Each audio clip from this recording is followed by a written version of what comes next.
স্বাস্থ্য নিয়ে কোনো রাজনীতি নয়, সরকার স্বাস্থ্য পরিষেবা সবার জন্য উন্মুক্ত রেখেছে। শুক্রবার অমরপুর মহকুমা হাসপাতালে 50 শয্যা বিশিষ্ট বেডরুম ও ওটি বিভাগ উদ্বোধন করে এই অভিমত ব্যক্ত করলেন মুখ্যমন্ত্রী ডক্টর মানিক সাহা। এক আনন্দঘন অনুষ্ঠানের মধ্য দিয়ে শুক্রবার অমরপুর মহকুমা হাসপাতালে 50 শয্যা বিশিষ্ট হাসপাতাল বেডরুম এবং ওটি বিভাগ চালু করা হয়েছে মুখ্যমন্ত্রীর হাত ধরে।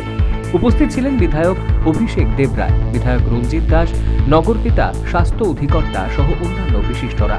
মুখ্যমন্ত্রী ডাক্তার মানিক সাহা ভাষণে রাজ্যের স্বাস্থ্য ব্যবস্থার আমূল পরিবর্তন হয়েছে তা বিস্তারিতভাবে তুলে ধরেন। তিনি আরো বলেন, হাসপাতালের আগের চেহারা আর এখনকার চেহারা অনেকটা পাল্টেছে। বাইরে চলে যেত, ইউরোলজি থাকতো বাইরে চলে যেত, কার্ডিওথোরাসিক সার্জারি হতো বাইরে চলে যেত। এখন সব ব্যবস্থা আমাদের আগরতলার মধ্যে, ত্রিপুরাতে হচ্ছে। এগুলো মানুষের স্বাস্থ্যই যদি ঠিক না থাকে, করবেটা কি, কাজটা কি করবে সে? এবং স্বাস্থ্য নিয়ে কোনো রাজনীতি আমরা চাই না এবং করিও না আমরা, এবং সেই দিশায় আমরা কাজ করছি। এবং আমি এখানে যারা উপস্থিত আছেন, আমি ওনাদের কাছে বলবো যে এখানে সিজারিয়ান সেকশন ইত্যাদি যেহেতু শুরু হয়েছে, আপনাদের বহুদিনের এটা আপনাদের দাবি ছিল, সেই দাবি আজকে পূরণ হয়েছে এবং তাতে করে নিশ্চয়ই আপনাদের সেটা লাভবান হবেন আপনারা।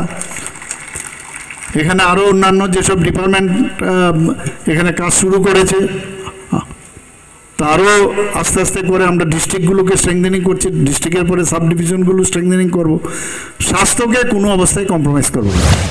মুখ্যমন্ত্রী হাসপাতালে দায়িত্বপ্রাপ্ত ডাক্তার এবং অন্যান্যদের উদ্দেশ্য করে বলেন, হাসপাতালে আসা রোগীদের সাথে ভালো ব্যবহার এবং পরিষ্কার পরিচ্ছন্নতা বজায় রাখলে হাসপাতালে আসা রোগীদের রোগের ভার অনেকটাই কমে যাবে। অন্যদিকে মহকুমা এলাকার বিধায়ক রঞ্জিত দাস ভাষণে বলেন, মহকুমা এলাকার হাসপাতালে অতীতকালে অনেকটাই অসুবিধার সম্মুখীন হতে হয়েছে। এছাড়া তিনি বলেন, অমরপুর মহকুমায় বিভিন্ন কাজ কিছু কিছু ঠিকাদারের কারণে বন্ধ হয়ে আছে, যার জন্য উন্নয়নের যাত্রা অনেকটাই স্থগিত রয়েছে।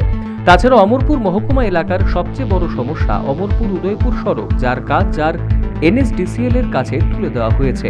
এই অনুষ্ঠানে মহকুমা এলাকার জাতি উপজাতি মানুষের উপস্থিতি ছিল নজর কাড়া। Bureau report, news vanguard.